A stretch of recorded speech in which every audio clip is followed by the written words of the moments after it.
bagaimana space yang kita buat bisa mengakomodasi, mengadaptasi apa yang terjadi sehingga lifestyle-nya lebih panjang.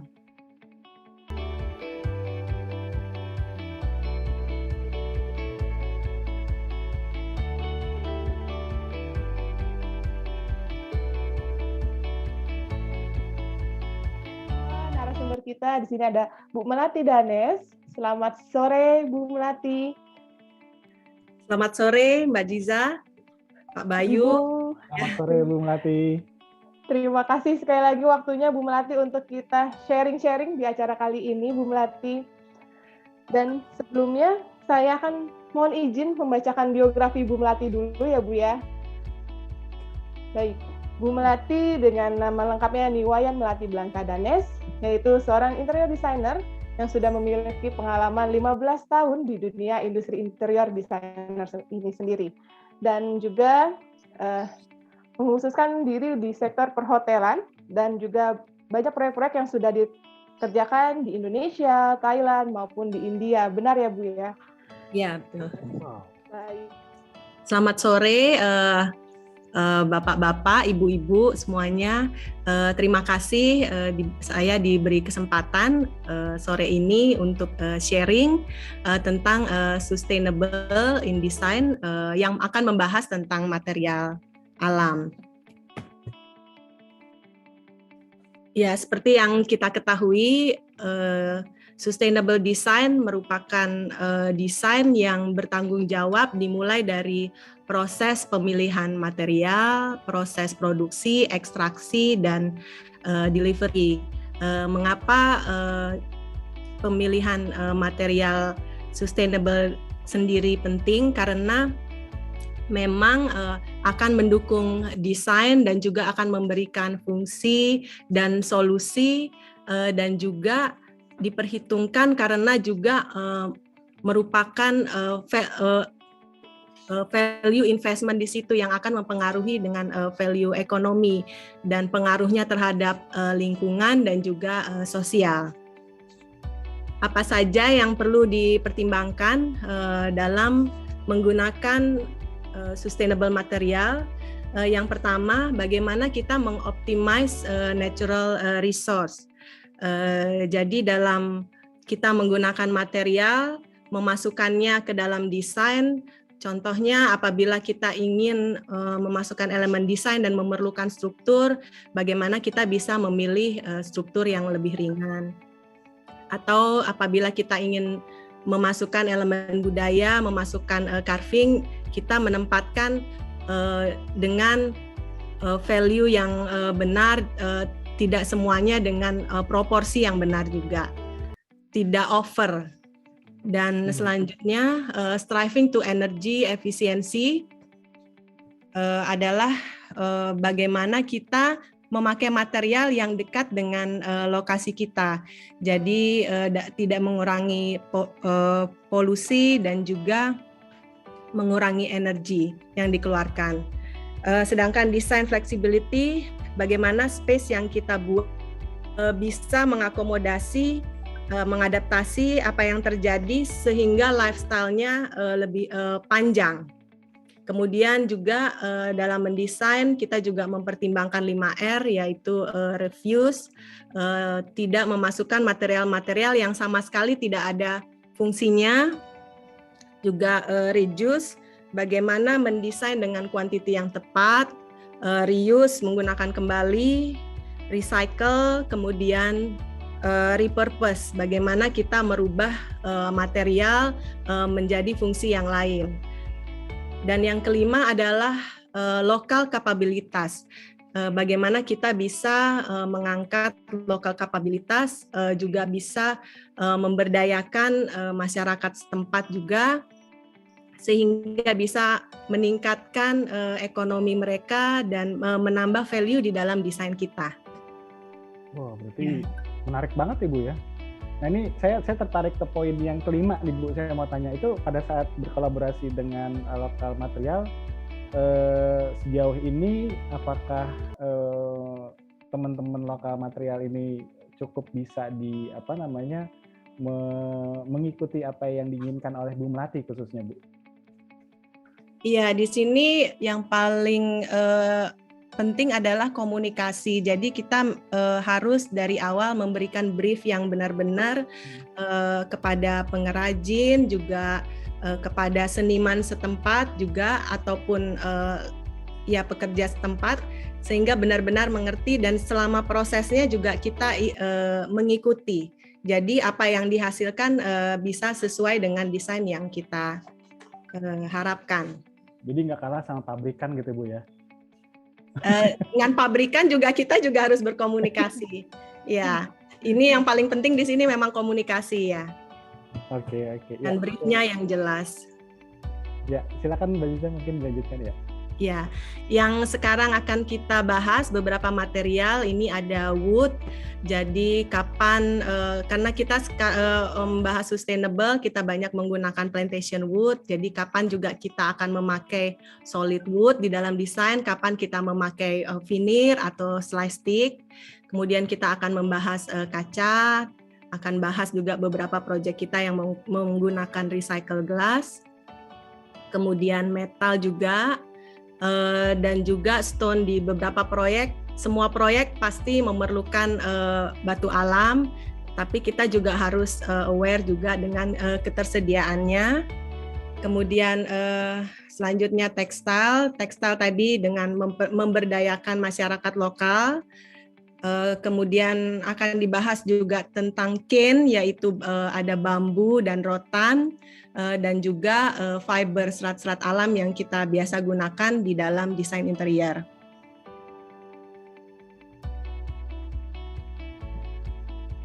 Wah, ini yang hebat dari pengrajin Bali nih, Bu. Ya, dulunya memang Bali dikenal masyarakatnya kehidupan adalah kehidupan agraris. Jadi kalau pagi mereka biasa bertani, pagi jam 4 mereka bangun ke sawah, mereka selesai kira-kira jam 10 karena udah agak siang, sudah agak panas. Mereka pulang membersihkan badan, makan. Oh, kalau orang Bali dulu itu tidak makan pagi, siang, malam. Jadi adanya brunch atau late lunch. Jadi pulang dari bawah itu mereka makan, terus mereka istirahat sebentar, kira-kira sore mereka berkumpul di Balai Banjar. Mereka akan melakukan kegiatan berkesenian seperti menari, memahat, melukis. Jadi dari dulu itu mereka mengerjakan sesuatu seperti mengukir, ini sesuatu yang fine art. Sesuatu yang fine art, dan ketika selesai at its best. Jadi memang sudah terbaik. Jadi zaman dulu tuh fine art, maestro. Kalau sekarang ada pergeseran industri, ada demand, berubah juga. Jadi ada pergeseran perilaku, ada pergeseran kualitas, dan ada taksunya berubah juga. Nah, Bu Melati, saya jadi mau nanya, Bu. Kan di sini wood ya materialnya. Apakah untuk di Bali sendiri ketersediaan dari kayu itu cukup memadai, Bu, dari permintaan dari teman-teman arsitek atau interior designer? Betul itu. Ya, kita harus ngambil dari luar gitu. Iya, banyak kita ngambil dari yang karena di sini kan dekat dengan Jawa, banyak kita mengambil dari Jawa juga. Iya. Baik. Kayu-kayu lokal yang terbaik biasanya di sini jumlahnya sedikit dan biasanya dipakai untuk tempat-tempat yang dianggap suci kalau di Bali ya memang ya. Tapi kalau untuk kebutuhan industri biasanya kita ngambil dari yang plantation wood ya. Oke. Dan selanjutnya ini adalah proyek kita Natya Resort Ubud. Kliennya adalah klien lokal Bali, proyeknya di Ubud, dan tema yang ingin ditampilkan di sini adalah tema royal, tema seperti kerajaan. Jadi ingin menghadirkan suasana yang eksklusif, jadi kita memakai warna gold karena di Ubud ingin menampilkan suasana yang lebih hangat. Nah, ini saya terinspirasi dari pakaian tari legong pakaian tari legong itu terbuatnya dari kulit yang ditata. Dan ketika saya ke Sumba, saya juga menemukan kalau dinding di rumah desa adat Sumba di Kampung Tarung, dindingnya itu ditempeli juga dengan kulit. Dan tetapi di sini karena untuk industrial dan juga hospitality, kita memikirkan juga sustainable, kita kan tidak mungkin menempelkan bagian dari binatang ke tembok. Iya, betul, Bu. Iya. Inspirasinya dari pakaian kostum legong, ya saya ambilnya dari motif dan teksturnya. Jadi kita memakai kayu veneer yang di laser cut. Jadi kita juga mempertimbangkan maintenance karena ini untuk kebutuhan hospitality. Jadi untuk gampang dibersihkan, tapi kita dapat motifnya dan teksturnya, looknya, daripada wall itu kosong, jadi ada aksen dia di situ, tetapi juga fungsinya untuk memberikan suasana yang warm juga di ruangan tersebut. Ya, mungkin karena mengingat daerah tersebut cukup dingin ya, Bu ya? Iya, di Ubud. Ya. Dan di sebelah kanan itu adalah area, masih di Natya Ubud. Di sebelah kanan adalah vanity-nya, area vanity itu kita lihat seperti solid wood, tapi dia slice stick. Jadi ini ada kepentingan juga maintenance dan juga bisa juga untuk budget juga dari kepentingan seperti itu. Jadi tadi saya menyebutkan bahwa ukiran di Bali, fine art itu masih tetap dibutuhkan di sini saat ini, tetapi bukan untuk kepentingan yang industri, tetapi lebih untuk yang lebih beda, lebih private, yang lebih juga ingin menampilkan soul dari ambience dari suatu ruangan. Bisa next.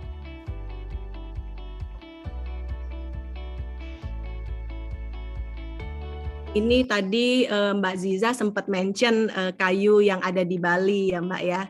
Jadi ini salah satu kayu yang ada di Bali, disebut kayu uyung. Lebih dikenal kolang-kaling, itu kayu pohon aren. Ya. Jadi kayu uyung ini mirip dengan kayu kelapa, jadi dari kelas jenis palma, pohon jenis palma. Warnanya lebih hitam, kalau kayu kelapa dia lebih merah, tapi coraknya sama dan kayu ini keras. Kayu ini dipotong ketika sudah tidak berbuah. Jadi bagian tengahnya lunak, bagian pinggirnya agak keras dan mempunyai sifat keras, dan ini biasa dipakai untuk furniture, panel dinding, panel lantai. Bisa dipakai. Ini adalah proyek kita di Nusa Dua,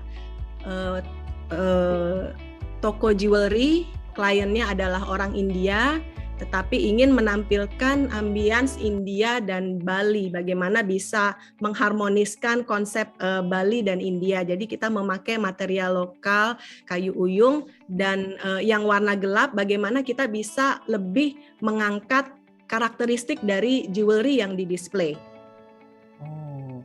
Bu Melati, saya ada pertanyaan sedikit Bu. Ini kan dari dua proyek yang tadi disampaikan oleh Bu Melati kan ini banyak menggunakan unsur kayu ya Bu. Nah kalau dari Bu Melati sendiri ada ketentuan nggak sih Bu kapan memang harus menggunakan satu karakter kayu, misalnya kayu yang jati gitu, atau seperti kayu ini Bu, yang kolang-kaling itu Bu? Apa memang setiap klien-klien Bu Melati membebaskan untuk Bu Melati untuk bisa menyampaikan atau mengaplikasikan material-materialnya Bu? Gitu. Ya, dengan brief yang diberikan oleh klien, apa yang ingin, ambience yang ingin lebih sering kita yang mengajukan mana yang cocok, sifat-sifat material, dan tentunya juga ada perbandingan cost juga, dan maintenance-nya seperti apa. Jadi pentingnya kita memberikan masukan-masukan tentang mana yang bisa dipakai, mana yang tidak. Jadi kapan kita memakai solid, kapan kita memakai veneer, kapan kita memakai kayu ini untuk efek yang warna seperti ini. Jadi kita yang akan memberikan masukan-masukan kepada klien. Oh, berarti harus dipelajari juga karakteristik dari kayu itu sendiri ya Bu ya? Iya.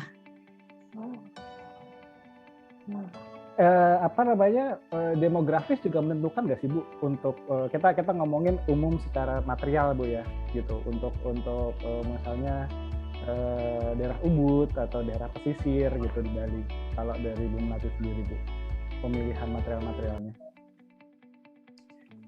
Demografis untuk pemilihan material ya, kapan yang kita pakai untuk di daerah seperti di Ubud. Kalau kayu memang rata-rata kita memakai yang plantation wood, tapi kalau dan recycle juga. Dan kalau untuk veneer terutama kita juga harus tahu juga kalau seperti veneer juga kita juga harus ada pengecekan, tahu juga kayu solid juga bagaimana, karena biasanya desain itu memang memerlukan AC. Jadi kapan kayu itu akan mengerut, ada rongga-rongganya seperti itu. Jadi kita juga harus pelajari itu dan analisa itu gitu, seperti itu. Jadi berhubungan dengan maintenance ya. Oke, berarti nggak hanya cuma lihat dari bagus tidaknya Bu ya, tapi karakteristik tempatnya juga, dan ini material cocok atau enggak mesti harus kita pelajari ya Bu. Iya, belum tentu semua bagian dari desain, misalnya pintu harus solid wood itu pasti bagus. Kita juga memikirkan beratnya juga, dan yang tadi saya sebutkan apabila terkena AC apa dampaknya, memakai veneer atau slice stick itu bagaimana dampaknya, itu bagaimana. Ini adalah contoh lain dari penggunaan kayu uyung untuk furniture. Ini di Rumah Renon, proyek di Rumah Renon kita pakai kayu uyung untuk headboard, dan ini yang di sebelah kiri adalah ruang meeting kita menggunakan kayu uyung. Ini tahan lama ya, sudah umurnya 15 tahun ini bed ini. Oh, itu kayu-kayu yang ada di plafon juga menarik tuh Bu. Jadi sebuah tekstur yang menarik gitu Bu. Yang di plafon kayu recycle dari old boat susun. Ya, ini adalah gambaran untuk entrance door. Di sebelah kiri adalah rubah Padanggala. Ini saya mau cerita sedikit. Ini terlihat seperti pintu Bali, tetapi pintu Bali seperti yang kita ketahui, pintu Bali biasanya hadir dengan double door, tapi ini kita buat single door dan juga dengan solid wood, kualitas material yang terbaik, teak wood dengan kapabilitas kemampuan ukir yang bagus dari ukiran dari Singaraja. Tetapi kita perlu juga hardware. Ini perlu untuk menunjang desain kita pakai hardware dari Itali. Wow. Ini. Wow. Jadi dari Itali Bu, jadi yang dari tradisional kita transfer untuk menjadi modern. Ini kenapa kita memakai di sini solid door, karena ini entrance kita untuk meng-create welcoming dan wow. Kadang-kala kita memang harus ada yang diimport seperti tadi, hardware seperti tadi yang saya sebutkan, tetapi kita memakai material dan juga kapabilitas lokal. Itu hardware-nya hanya untuk sebagai ini Bu ya, pelengkap untuk sebagai untuk supaya pintu ini berfungsi pivot. Iya. Oke. Ya. Nah, Bu, boleh kasih tips dan trik juga nggak Bu, kalau kita ngomongin sebuah kayu itu kan sangat rentan sama perubahan cuaca ya Bu. Apalagi kita nih ngomongin sebuah pintu, itu ada muai susutnya tuh Bu. Itu biasanya tips and tricks dari Bu Melati itu seperti apa Bu untuk menanggulangi hal itu Bu? Ya, ini salah satu contohnya juga karena pintu solid biasanya kalau pintu Bali itu dia terhadir sebagai double door. Jadi kalau memuai dia renggangnya banyak gitu. Jadinya akhirnya kita membuatnya sebagai single door dan juga untuk mentransformnya menjadi modern. Jadi untuk mengantisipasi muai susut. Dan tadi saya sebutkan kalau misalnya seperti pintu juga kita tidak perlu memakai solid, bisa kita memakai slice stick, malah lebih awet daripada kita memakai solid. Yang kanan ini adalah Pandawa Cliff Estate, proyek kita di Pandawa Kutu. Kliennya adalah tinggal di Singapura, tetapi ini Pandawa Cliff Estate ini menjadi salah satu venue wedding yang successful. Jadi kalau di Bali ada proporsi orang Bali, pintu Bali itu sesuai dengan ukuran dari kepala keluarga, ukuran tubuh. Jadi ukuran pintu sesuai dengan ukuran tubuh keluarga, pemilik kepala keluarga dari rumah tersebut. Jadi biasanya ketika kepala keluarga bertolak pinggang itu lebarnya. Tetapi ini karena ada baru tahu tuh saya tubuh. Kebutuhan hospitality, jadi ini kita membuat entrance door yang tingginya 5 meter. Jadi kalau orang Bali bisa dilihat, kalau kepala keluarganya kecil, pintunya kecil. Kalau jadi disesuaikan ukurannya. Tapi sekarang dengan adanya kebutuhan sekarang, kita juga harus bertransformasi. Oke. Dan ini menarik ya Bu ya, efek yang di atas itu membuat pintu jadi terlihat lebih besar gitu. Jadi seperti anak tangga ya Bu. Ya, jadi ini biasanya setiap ada wedding venue mereka berfotonya di sini. Wah cocok nih buat Ziza nih. Zah, bisa nih Zah. Siap. Oke. Ya, next. Ini adalah kamar dari Pandawa Cliff Estate. Ini kita ada menggunakan teknik laser cut. Jadi untuk juga mengejar target, deadline, dan juga sekarang kebutuhan ini dengan sustain juga kita menggunakan panel partisi tidak perlu tebal-tebal. Jadi diperlukan juga adanya teknologi memakai mesin. Jadi kita bisa membuatnya tipis gitu. Dan ini contoh-contoh laser cut di proyek kita di Samsara Resort Ubud.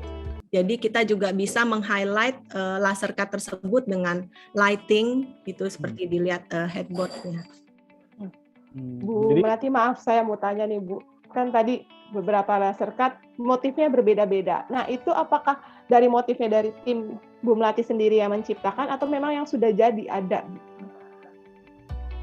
Motif ini kita memang melakukan sebelum ini konsep desain dulu. Kita biasa kalau untuk mendesain sebelum kita mengangkat motif, kita harus menggali dulu apa saja sih yang akan kita angkat. Apakah itu mau dari misalnya wastra, kain. Ini kan kita lihat di sini motifnya motif kawung.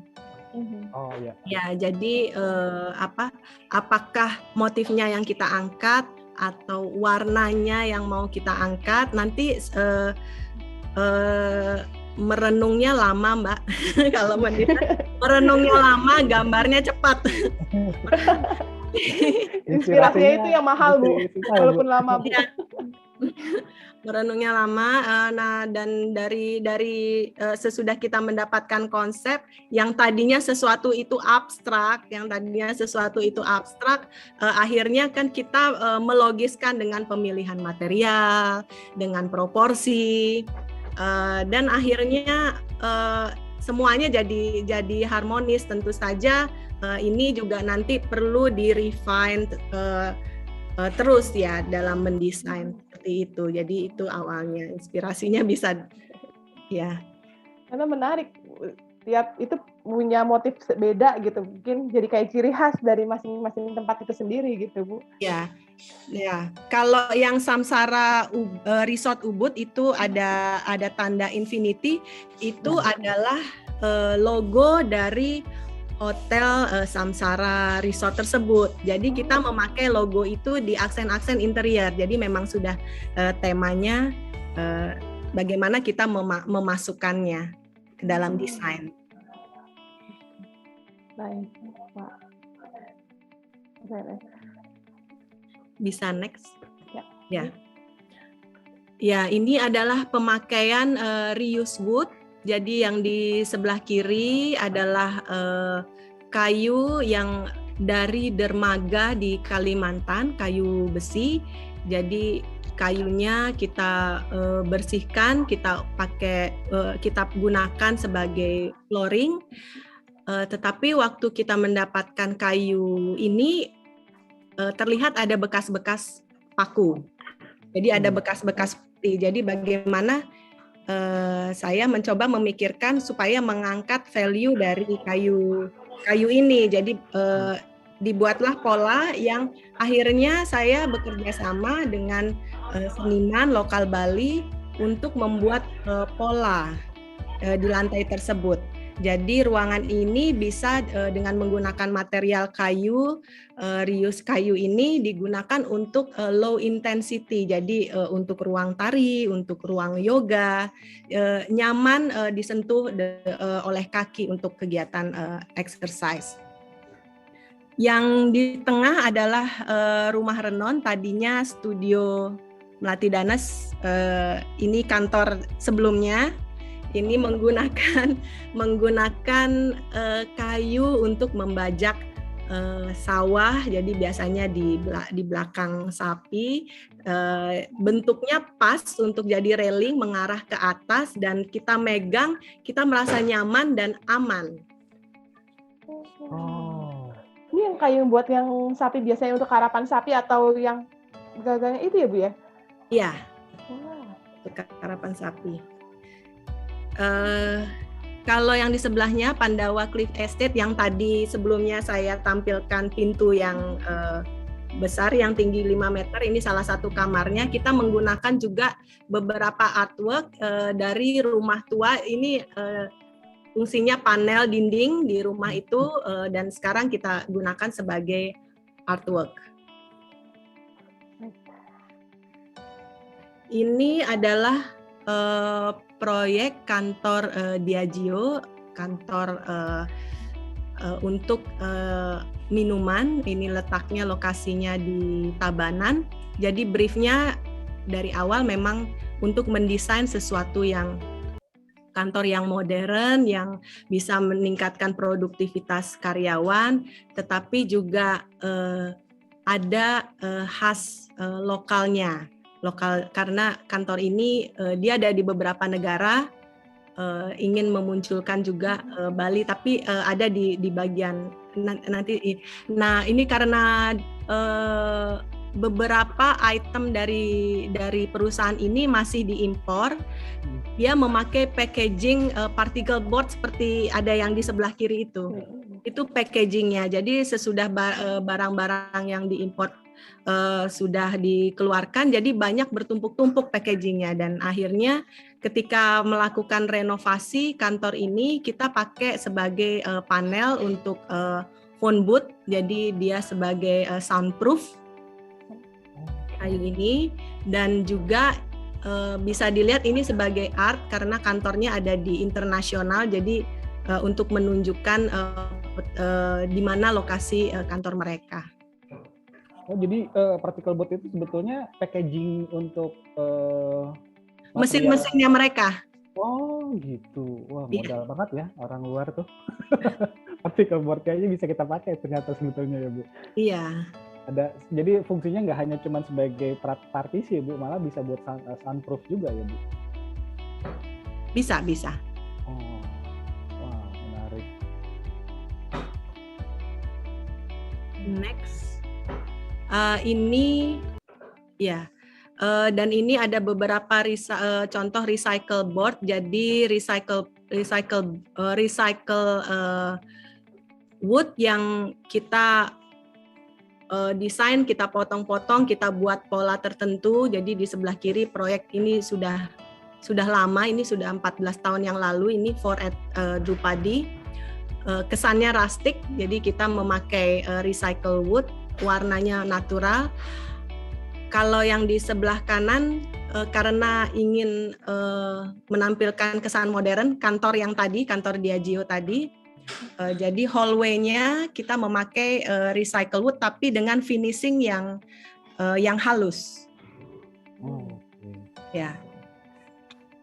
Yang terakhir itu adalah contoh pintu dengan kayu recycle board, tetapi warna-warnanya masih kita bisa lihat ya. Saya tertarik sama yang pintu kantor nih Bu. Ini kan vertikal ya Bu ya. Ini cara merekatkannya itu apakah di paku atau ada perekatnya gitu Bu? Ada perekatnya. Jadi kayu ini juga di kantor kita untuk jadi furniture juga di studio.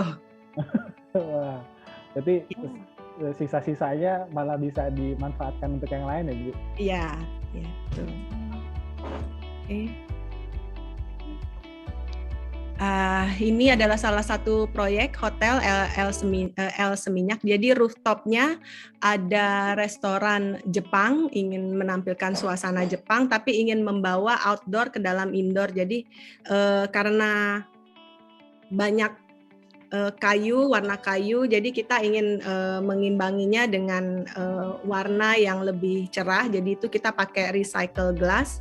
Tetapi ini recycle glassnya hanya kaca yang memang kita potong-potong dan kita susun, jadi tidak ada yang dihancurkan, jadi hanya untuk menyusun dan ini hanya untuk memberikan kesan yang lain saja.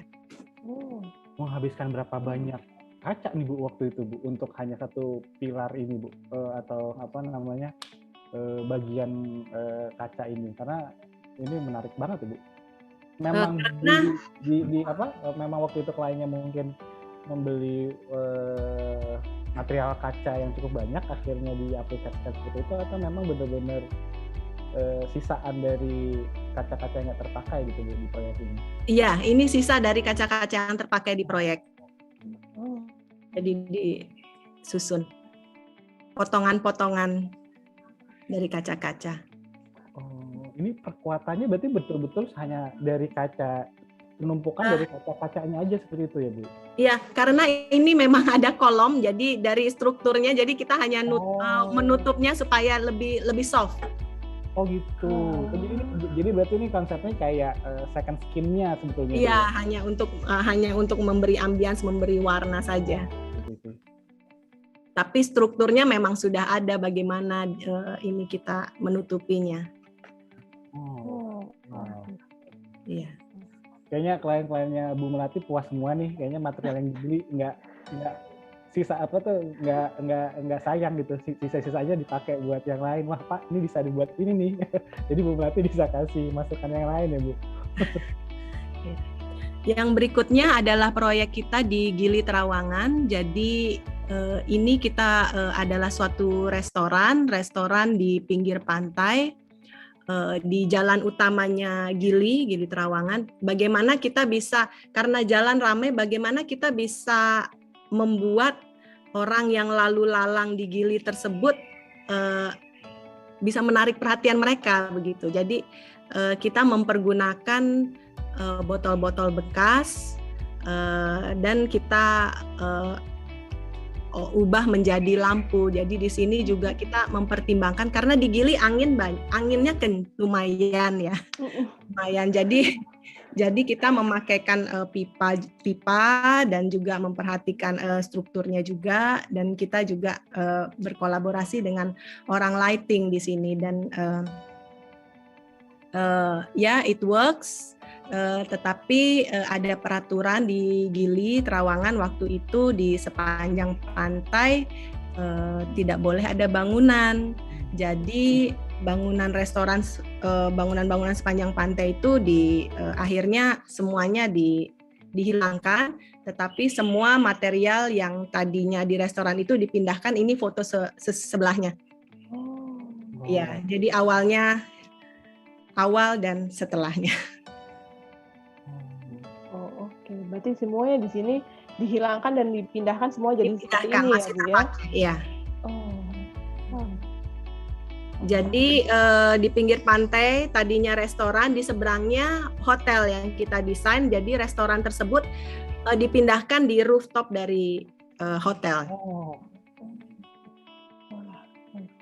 Jadi ini sebetulnya botol-botol ini botol dari bukan memang menyediakan tempat lampunya itu dalam bentuk botol kan, Bu ya? Tidak, memang dari botol, dikumpulkan botol. Wow. Ini ide-ide seperti ini biasanya memang di suggestion dari Bu Melati dan tim, atau memang ada masukan juga dari klien, Bu? Ada masukan dari klien yang ini. Yang ini ada masukan. Nah, berhubungan juga nih Bu Melati dan Mas Bayu. Ya. Ini Bu Gede Rida juga bertanya, Bu, apakah pernah mengalami kesulitan dalam meyakinkan klien untuk menggunakan material recycle, Bu? Kalau pernah, seperti apa pendekatannya sampai klien mau menerima masukan dan menggunakan material recycle tersebut, Bu? Seperti itu. Material recycle kesulitan. Selama ini klien juga, karena kita juga selalu memberikan gambaran tentang material-material tersebut, memberi pengertian, akhirnya klien juga oke. Karena klien juga banyak mereka membaca reference ya, yang berhubungan dengan interior biasanya para istri. Banyak. Jadi pendekatannya ke para istri ya, Bu ya? Ya, banyak mereka jalan-jalan melihat reference, melihat restoran baru, hotel baru, pengen seperti ini, lihat buku, majalah di mana, apalagi sekarang ada sosial media. Mereka juga sering menyarankan, tetapi kita juga harus juga mempunyai pengetahuan. Jadi banyak yang kelihatannya bagus, tapi enggak loh Bu, ini maintenance-nya susah. Kita nggak bisa pakai yang ini karena waktu ini dibangun itu sudah 10 tahun yang lalu. Sekarang ketersediaannya sudah nggak ada. Jadi kita juga harus memberikan pertimbangan-pertimbangan. Oke. Baik, dan masih dari pertanyaan dari Bu Rida juga, apakah pernah menggunakan bahan recycle dengan bahan bambu, Bu? Ada. Recycle dengan bahan bambu. Recycle bambu, belum. Belum. Baik. Tapi di slide selanjutnya saya akan menampilkan ada material bambu, tetapi bukan recycle bambu. Oke. Baik. Iya. Selanjutnya ini masih material kaca. Ini adalah proyek untuk restoran El Toro. Jadi ini konsepnya Brazilian restoran, jadi ingin menghadirkan suasana, karena Brazilian kita tahu identik dengan karnaval, spektakuler, warna-warni. Ini aslinya juga di Kuta, dan ini kita menggunakan kaca juga sebagai karena dia kaca mempunyai sifat transparan, dan kita memakai kaca stained glass. Jadi ketika kena sinar matahari juga membuat suasana Brazilian carnival itu bisa ada dalam ambience-nya. Jadi tadi ini dinding partisinya, dan di sebelahnya adalah display dari salad makanan mereka. Ini adalah proyek di Ubud, hotel, kliennya dari Singapura. Jadi ini tema dari hotel ini adalah hotel yang nuansa pop, sasarannya adalah anak muda, jadi modern. Ini kita lihat, ini 3D-nya seperti ini, sekarang on progress. Di sebelah di sebelah kiri. Jadi kita menggunakan kaca sebagai untuk mendapatkan natural light dan juga untuk meng-create shadow. Selanjutnya kita akan membahas tentang metal ya. Di Bali di sini dulu aluminium di daerah Menyali memang pengrajin untuk menatah aluminium. Jadi menatah biasanya digunakan untuk sarana persembahyangan. Di sini kita mengaplikasikan sebagai untuk sealing. Jadi berfungsi juga sebagai reflektor. Jadi ini masih menggunakan motif tradisional Bali, tetapi kita membuatnya lebih terlihat modern. Ini di Rumah Renon, studionya MD Melati Dana sebelumnya. Dan ini di rumah Padanggala, di rumah saya ini. Ya. Bu, nanti ada yang nandain ya, Bu. Ini struktur atapnya ada baja-baja ceiling, jadi kita menyerahkan kepada seniman. Jadi seniman Suklu dia kita ajak ke sini, kita serahkan aja. Jadi kita kolaborasi bagaimana nih kita ingin menutup ceiling ini supaya baja-bajanya tertutup ya, terlihat estetika. Jadi bagaimana supaya tetap fungsinya dapat, estetikanya dapat, tetapi kita juga bisa berkolaborasi, mengajak juga teman-teman seniman untuk masuk juga ikut berpartisipasi, dan ini juga bisa membantu dari segi ekonomi, dan value desain kita juga naik. Ya, jadi lebih punya karakteristik sendiri ya, Bu ya. Iya. Dan di sebelah kanan itu pintu entrance. Jadi karena kita memikirkan orang lalu lalang entrance, jadi kita memakai aluminium, tetapi motifnya dari weaving, seperti weaving. Jadi itu rumahnya motifnya motif gedek, tapi gampang dibersihkan. Oke, next. Ya, ini masih tentang weaving tadi, soalnya. Next, Mbak. Ya, ini salah satu proyek kita di Ubud, klien dari Denmark. Wow. Ya, klien dari Denmark, dia sangat mengapresiasi tentang budaya Bali. Jadi bagaimana kamar-kamarnya mencerminkan tempat-tempat di Bali yang penting. Dan ini area living room dan dining room kita menggunakan material rotan supaya kesannya organik, terkesan tropical, dan rotan sendiri juga sustainable, tahan lama untuk pemakaiannya, dan meng-create suasana yang warm. Lebih hangat, betul. Terlihatnya. Ini adalah salah satu kamarnya, temanya adalah Tenganan. Yang di sebelah kiri overall look, tetapi kalau kita lihat di detail, headboardnya adalah anyaman dari rotan. Ini berbeda karena biasanya rotan itu ditempelkan per lembar, sedangkan ini dianyam jadi dianyam mengikuti bentuk bednya. Karena memang di Tenganan terkenal dengan weaving motif ate-nya, jadi kita mengaplikasinya di kamar ini karena sesuai dengan temanya. Oke, ini tentang fiber. Jadi yang di sebelah kiri salah satu proyek pertama kita. Jadi ini untuk media room. Jadi karena media room kita ingin menimbulkan suasana yang warm, dan juga untuk meredam suara. Ini kita memakai serat alami. Ini dari Abaka, dari Palembang. karpetnya kita bisa lihat. Ya. Ya, dan di sebelah kanan adalah serat ulatan dari eceng gondok. Nah, ini yang mengenai bambu nih. Ya, ini bambu. Ya, kalau dalam sustainable ya kalau kita tahu bambu selama 2 tahun kita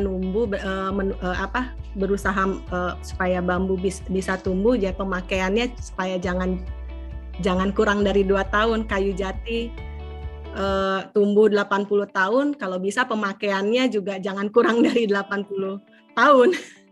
Ya. Betul. Ini aplikasinya di salah satu proyek kita Longhouse di Jimbaran, kita memakai material bambu, temanya adalah kamar tema Bali, jadi kita ingin menampilkan. Nah, ini adalah bambu, tetapi bambu furniture ini high quality, yang mengerjakan adalah orang Belanda. Oh. Ya, brandnya adalah High Touch. Ya, waktu itu ya. Atau Ibu ngambil dari luar, Bu? Waktu itu waktu itu dia punya ada representatifnya di sini, tapi rasanya kantornya di Surabaya. Sudah lama juga saya ini, tapi kualitasnya bagus dan sampai sekarang masih bagus furniture-nya. Dan ini bambu untuk penutup ceiling dan juga instalasi piping di atas. Ini yang di kanan ini bambu tutul disebutnya.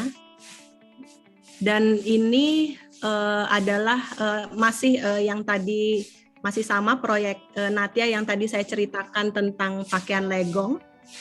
Lantainya menggunakan bambu dari Indo Bambu yang memang kualitas bambunya padat sekali, rapat sekali, kekuatannya seperti kayu besi. Jadi ini kuat berarti ya. Oke. Nah, wah ini hampir rata-rata bambu semua ya, Bu? Iya. Ini adalah proyek kita di Sumba. Ini excited ini mengerjakan proyek ini karena ini proyek pertama saya ke Sumba. Saya banyak belajar di sini. Jadi kalau ada proyek di suatu tempat yang baru, kita senang ya. Jadi ada material baru, ada culture baru. Kliennya adalah orang lokal Sumba. Jadi waktu kita pertama kali ke Sumba, kita diajak dulu untuk datang ke Sumba, menjelajah dari Sumba Timur ke Sumba Barat, melihat apa saja sih culture yang bisa kita angkat sebagai tema. Jadi yang saya lihat di situ memang unik. Dan ini adalah rumah Sumba, salah satu tipenya ada banyak di situ di villa di Lelewatu tersebut. Ini adalah beradaptasi dari rumah Sumba. Jadi rumah Sumba ini bisa menampung sampai 8 orang tempat tidurnya, dan di tengah ada tempat untuk berkumpul, untuk relaxing. Dan biasanya rumah Sumba di bawahnya tersebut adalah tempat memelihara binatang. Oh, jadi ini sebetulnya rumah panggung ya, Bu ya? Rumah panggung. Tetapi dari arsiteknya mengubahnya yang bagian bawahnya tersebut menjadi bathroom, shower, dan toilet. Dan sekarang banyak yang orang Sumba, oh bisa ya Pak, itu dirubah di bawah jadi toilet. Jadi banyak yang meniru. Banyak yang mengadaptasi semua ya, Bu ya? Iya. Jadi ini material rumah ini semuanya dari bambu lokal. Oh, dan termasuk pilar-pilar yang di tengah ini, Bu? Atau ini dari kayu juga? Ini kayu jati lokal di sana, dan mereka mengukir tiang tersebut karena memang di rumah Sumba ada tiang mirip-mirip joglo ya, bentuk atapnya ya, rumah Sumba dengan rumah joglo. yang mereka mengukirnya tidak pakai pola, langsung mereka ukir. Wow. Iya. On-site berarti Bu ya? Iya. Wow. Dan ini adalah batu alam yang ada di Bali, batu alam di Bali. Di sebelah kiri adalah Villa Bayat. Kita memakai batu paras abu Silakarang. Jadi sambungan dari Sungai Campuan di Ubud. Warnanya abu-abu. Kalau bagian atas warnanya abu-abu, bagian bawah agak kekuningan, jadi bisa diukir. Dan sekarang ketersediaannya sudah mulai menipis ya. Jadi ini di proyek selanjutnya Samsara Ubud. Bagaimana kita menempatkan material batu paras karena wall-nya panjang di restoran, ini di bagian restoran, kita ingin menempatkan tetapi tidak semuanya. Jadi kita bikin proporsi menggabungkan dengan material lain yang masih ketersediaannya banyak, dan batu paras yang sedikit ini bisa kita angkat menjadi feature. Seperti itu. Ada tampilan natural stone-nya ya Bu ya? Ya. Wow. Ya, tadi yang seperti saya sebutkan beberapa batu alam di Bali banyak yang kuorinya sudah tidak aktif di Bali. Ketersediaannya terbatas, masih ada sedikit yang tadinya tersedia dengan size besar, tetapi potongan-potongan akhirnya ada beberapa yang sudah tidak ada. Dan makanya sekarang di Bali, style Bali orang mengenal batu paras Jogja. Batu paras ya, style Bali, batu paras Jogja yang mempunyai karakter dan sifat yang setara dengan batu Bali. Jadi style Bali yang dulu agak gelap warnanya, abu-abu, agak kusam, sekarang ada transfer menjadi style Bali yang warna putih yang berubah. Dan ini adalah wall cladding using limestone. Limestone ini kita pasang di dinding karena memang ada di site. Jadi material yang memang ada di site kita susun. Ini juga warnanya mirip dengan batu paras Jogja, tetapi pori-porinya besar.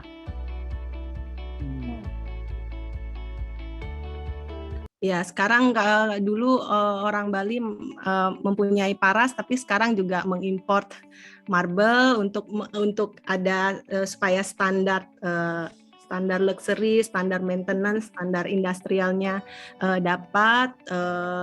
Ya, sekarang juga kita tahu juga ada marble dari Tulungagung yang untuk dipakai untuk lantai.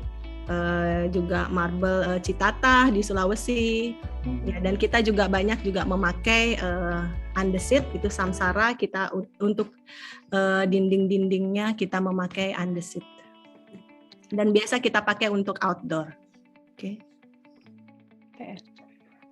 Ya, ini adalah tekstil, traditional textile, bagaimana kita juga bisa mengajak masyarakat lokal, juga bisa mensupport mereka untuk tetap berkarya, melestarikan kapabilitas lokal mereka, memasukkan ke dalam desain kita, dan bisa mengangkat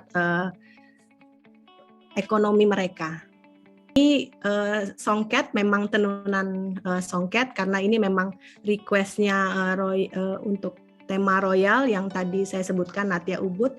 Jadi di setiap runner ini juga ada tulisan siapa penenunnya, asalnya dari mana, dan kadang-kadang tamu yang datang juga kalau ingin membeli atau memesan juga bisa gitu. Jadi kita bisa terus, mereka bisa terus bekerja. Nah, ini adalah lukisan kamasan di kain. Ini foto saya dengan salah satu maestro sudah meninggal, Pak Nyoman Mastre, Pak Nyoman Mandre. Ini kita banyak berkolaborasi di proyek-proyek. Jadi bisa membantu seniman-seniman lokal melukis di atas tekstil. Traditional painting dari Bali Timur. Ini contohnya kita aplikasikan dan untuk ceiling, dan biasanya memang lukisan kamasan tersebut ada figur dari dewa-dewa, tetapi di sini karena request-nya kita hanya menggambarkan untuk keadaan alam saja, tanaman dan binatang, burung-burung.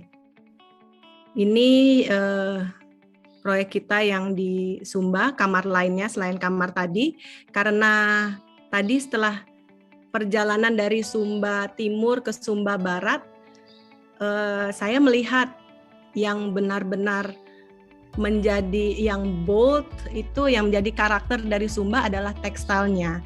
Kalau Bali dengan Jawa lebih feminim motif-motifnya.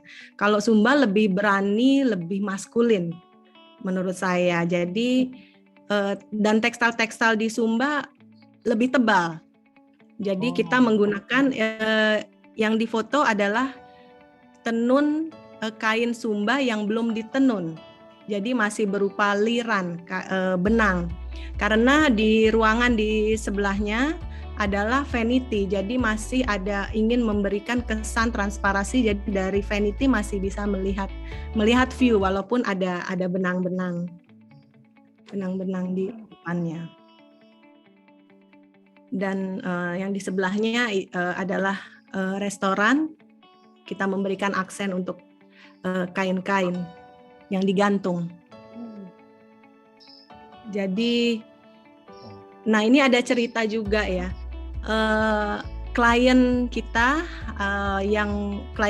adalah dia orang Indonesia tetapi studi di Australia, biasa di banking, dan akhirnya dia punya network sendiri. Mereka punya network sendiri, dia membangun resort Samsara Ubud, dan klien ini happy dengan bekerja dengan kita. Akhirnya mereka ingin membuat kapal finisi. Akhirnya jadi kembali datang ke kita supaya image-nya menampilkan image yang masih sejalan dengan resort yang sudah kita desain. Jadi ini dari repeated client.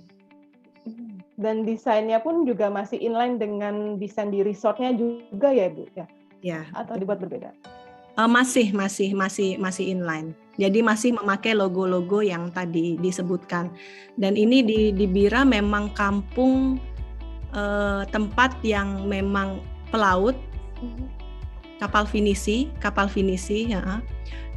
Mereka biasa membuat kapal finisi yang dirubah fungsinya menjadi, karena sekarang kan ada wisata yang mereka ke Labuan Bajo, Ampat, ya jadi kayak seperti hotel. Jadi ini terdiri dari 7 kamar, fasilitasnya ada dining room, ada tempat spa, ya. Dan menarik semua, mereka mengerjakannya manual, kayu-kayunya yang kayu-kayu di sana. Wow. Tapi lumayan ini ya, perjalanan ke Bira dari Makassar naik mobil 4 jam. Betul. Cukup jauh dari Makassar ke Bira, Bu. Wah. Dan tapi ini menarik sih. Karena sekarang juga dari pariwisata juga banyak yang memanfaatkan pinisi sebagai tempat istirahatnya lah, seperti itu ya. Iya. Jadi resort mengapung ya, Kak? Iya, betul. Ya sekarang memang kita penting untuk meningkatkan kapabilitas lokal dan juga material lokal, tetapi tetap kita juga harus tahu sifat-sifatnya dan ketersediaannya, dan bagaimana itu bisa memberikan solusi dan fungsi yang diinginkan supaya juga kita tetap bisa menjaga lingkungan dan juga bisa menambah value ekonomi kita.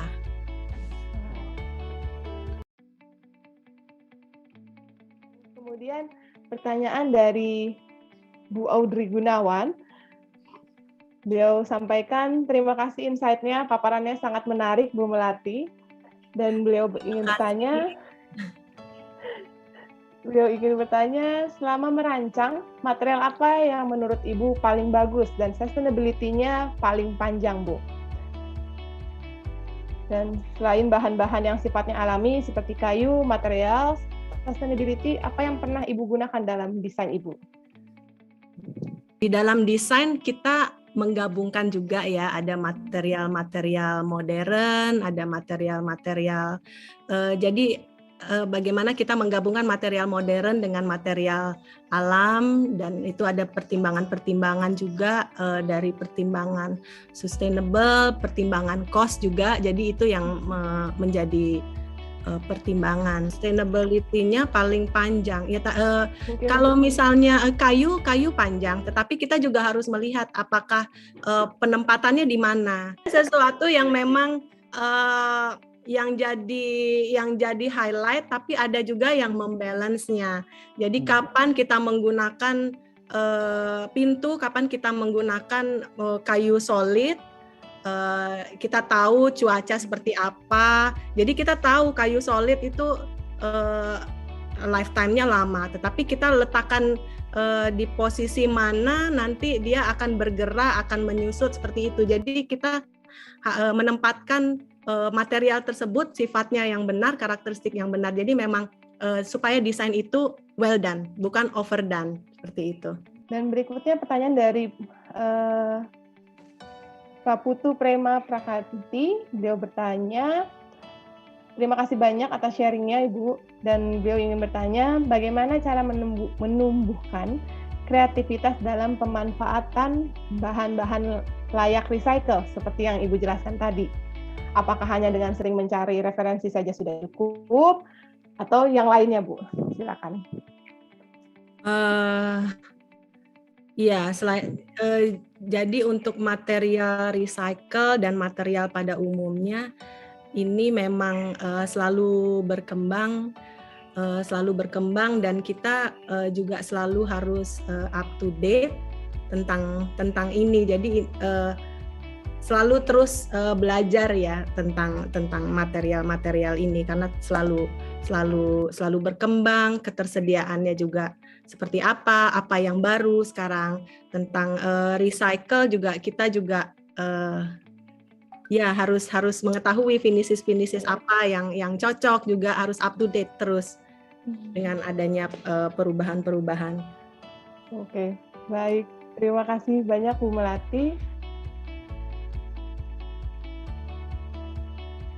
3. GoPro with Catalog Pro.